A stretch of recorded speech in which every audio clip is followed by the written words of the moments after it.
Исәнмесез, эфирда яңалыклар чыгарылышы, студияда Лилия Гатина, алга таба кайбер темалар турында кыскача. Йоршолуда Мәскәү проспектының дәвамын төзү дәвам ителә, эшләр нинди этапта бара.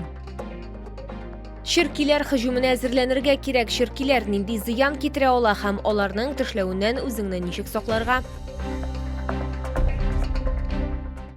Йоршолуда Мәскәү проспектының дәвамын төзү дәвам итә. Исегезгә төшерәбез, эшләр стимул федераль программасы буенча алып барыла. Кичә объектта Россия Федерациясы Дәүләт Думасы депутаты Альфия Кагогина да булды. Притяжение микрорайонда эш кайнап тора, бирдә торак йортлар 1501 укучыга исәпләнгән мега мәктәп төзелә, балалар бакчасы бар инде. Бердән-бер проблема транспорт белән тәэмин ителеш булмау. Автобуслар монда килми, юллар да юк. Халыкка иң якын тукталышка кадәр ташландык җирләрдән барырга туры килә. Һава торышы начар булганда исә пычрак йөрергә дә туры килә. Мәскәү проспектының дәвамы бу проблеманы хәл итәчәк. Это на первом этапе соединит он проспект Московский и новую часть города с новым микрорайоном, а на втором этапе будет перспектива того, что он соединит новый город и старый город. Потому что после первого этапа строительства Московского проспекта проектируется уже второй. Мәскәү проспектының дәвамын 2 этапта төзү бетерү планлаштырыла. Эшләр стимул программасын гамәлгә ашыру кысаларында алып барыла. С левой стороны по ходу будет тротуар только пешеходный, с правой стороны будет тротуар и пешеходный, и велодорожка. То есть здесь практически 4,5 метра зона, по которой будут уже пешеходы и велосипедисты. Отлично. Ну, давно ждали. Этот микрорайон давно ждал этого проекта. Төзүчеләр күпердә автомобиль хәрәкәте 20 августан ачылыр дип өметләнәләр, әгәр дә әлбәттә һава торышы үзгәрешләр кертмәсә. Шулай ук бирдә 2 һәм 3 санлы зур сыйдырышлы автобусларда йөри башлаячак. Лилия Гатина, Кирилл Хабзей, яңалыклар. Ширкиләр һөҗүменә әзерләнергә кирәк. Биологлар июнь айында да алар икеләтә көч белән үзләрен танытачакларын искәртә һәм репеллентлар турында кайгыртырга чакыра. Ширкиләр нинди зыян китерә ала һәм аларның тешләүеннән үзеңне ничек саклап калырга. Толырак алдагы материалда. Биологлар әйтүенчә, июнь кызу булачак. Бу һава температурасы турында әйтү түгел. Ширкиләр үзләрен яңа көч белән белдерәчәк. Кан белән бар тик ана ширкиләр генә туклана. Чөнки нәкъ менә алар күпчелек очракта нәселне озайту өчен җаваплы. Бер ана ширки елына 23 популяция чыгара ала. Аларның һәрберсе 150-дән 350-гә кадәр йомырка сала. Большое скопление комаров, конечно, там, где есть влажность. Это в лесу и это берега каких-то водоемов. Самые действенные меры защиты от комаров – это, конечно, запахи. Это может быть какие-то народные средства, типа гвоздичного масла, это может быть какие-то репелленты, которые продаются в магазине, побрызгать. Ширкиләргә ризык эзләп шәһәргә очу да проблема түгел. Шаллылар ышандырганча, алар бу бүҗәкләрнең һөҗүменә әзер. Вот эти есть пластинки от комаров. Вот эта спичкой и дымит она. В городе тоже, мне кажется, такого нет больно сильно. И в домах нет, хотя второй этаж у нас мы живем, как бы нет в квартирах. Без набережной на прогулке. Кошырга кирәкме инде, әзрәк түзәргә кирәк. Шуны бик каты кашына башласаң бит инде. Кожа обдираешь, тегесе монысы уже кутырлана башлый, нителә башлый. Медицина хезмәткәрләре ширкиләрнең тешләве аллергик реакциягә китерергә мөмкин булуы хакында кисәтә. Шуңа күрә тешләү урынын спиртлы антисептик белән эшкәртү һәм кулларның чисталыгын күзәтү бик мөһим. Югыйсә тешләнгән урынны кашыганда инфекция кертү ихтималы бар дип билгеләп үтә белгечләр. Укусы комаров, они сами по себе не являются ядовитыми, но во время укуса комар под кожу заносит вещество антикоагулянт, который препятствует сворачиванию крови, и поэтому место укуса краснеет и появляется волдырь. Ширкиләр күп су югалта, шуңа күрә эссе вакытта алар кибә. Киләчәктә Шолуда эссе һава торышы урнашса, бу шәһәр халкына файда гына китерәчәк. Моннан тыш якын арада шәһәрдә ширкиләрнең күпләп җыелу урыннары саналган. Урманнар һәм сулыклар эшкәртеләчәк. Айзилә Шаймөхәммәтова, Искәндәр Мирзәгыйтов, Кирилл Хабзей, яңалыклар.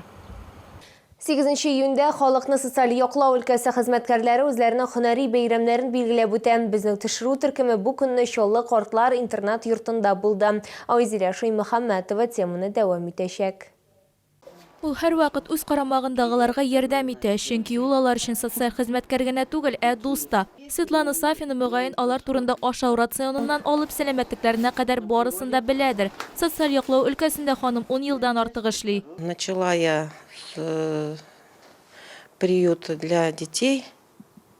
Жила я вообще на тот момент в сельском поселении и как бы Оттуда и началась моя социальная служба. Потом я приехала в город, здесь какое-то время в приюте проработала, Салташ. Ну, по воле судьбы потом я уже оказалась здесь, в дом-интернате. Светлана Сафина картлар йортында 7 ел эшли. Биредә яшәүчеләр аның турында җылылык белән генә сөйлиләр. Чөнки ул беркайчан да ярдәм күрсәтүдән баш тартмый. Ул инде күптәннән монда эшли, мине белә, мин аны беләм. Бөтенесе хәлләремне белешеп, нәрсәгә кирәк, ухаживать итәләр җаныкаем. Картлар йортында 73 кеше яши. Аларны 3 социаль хезмәткәр карый һәм алар барысы да хатын-кызлар. На их хрупкие плечи мы возложили всю эту ответственность. Один из них – это реабилитация проживающих, то есть тяжелых адаптаций к жизни, к условиям проживания и так далее, самостоятельным. Пытаемся восстановить. И 2 соцработника по общим вопросам. Социаль хезмәткәрләр үзләренең һөнәри бәйрәмнәрен эштә үткәрәчәкләр. Хәтта ял һәм башка бәйрәм көннәрендә дә алар интернат йортта яшәүчеләрне унытмыйлар. Айзилә Шаймөхәммәтова, Сергей Вильданов, Яңалыклар.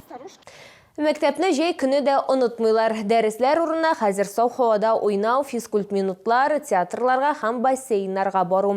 Бу яшүсмерләрнең мәктәп яны лагерьларында вакыт үткәрүенең бер өлеше генә. Безнең төшерү төркемендә кыска вакытта гына булса да балачак атмосферасына чумалды. Монда экологик викторина городок мәктәп яны лагерында уза. Анда 220 бала һәм 25 бала хезмәт отрядына йөри. Алар арасында Арина Фәйзуллина да бар. Аның сүзләренчә, лагерда ул 2нче тапкыр һәм аларның һәр көне минутлар буенча язылган. После линейки мы идем завтракать. После завтрака у нас идут кружки. После кружков у нас мы гуляем, потом у нас обед. После обеда мы идем, моем ноги и ложимся спать. А после этого у нас вечером еще несколько кружков. Мы проводим различные мероприятия. Есть договор с поликлиникой номер 6, где ребята ходят на различные процедуры. Ребята посещают бассейн. Также у нас очень много культурно-массовых мероприятий. Балалар театр, дельфинарийга, төрле мастер-классларга йөриләр. Алар лагерда көн сайын иртәнге 8-дән кичке сәгать 5-кә кадәр торалар. Мин 2нче тапкыр лагерьда, мен бик ошейшенке без 3 раз ашыбыз, уйныбыз, һәм бер раз йоклыйбыз. Миңа лагерьда ашайбыз, монда уйныйбыз, ашыйбыз, йоклыйбыз, мероприятияларга барабыз. Лагерьда 1нче тапкыр без уйныйбыз, йоклыйбыз, футбол уйныйбыз. Шаллыда 46 мәктәп яны лагере ачылган, балалар 3 атна ял итә алачак. Айзилә Шаймөхәммәтова, Эльмира Гайнетдинова, Кирилл Хабзи, Яңалыклар.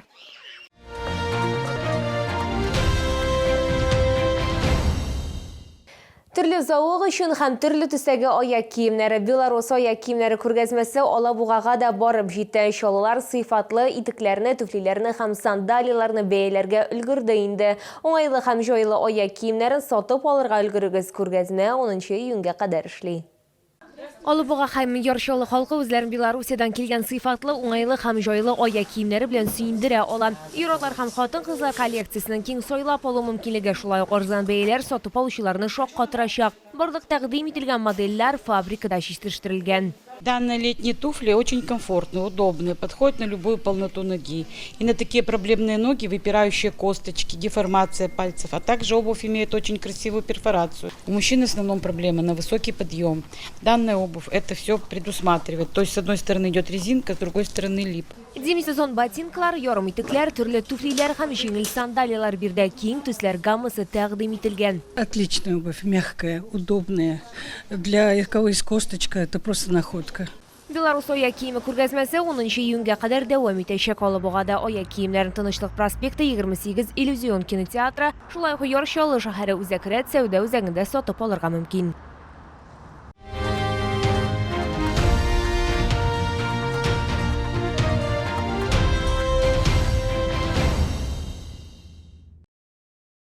Бу сезгә җиткерәсе соңгы мәгълүматыбыз иде. Мин Лилия Гатина сезнең белән сау булашам. Игътибарыгыз өчен зур рәхмәт.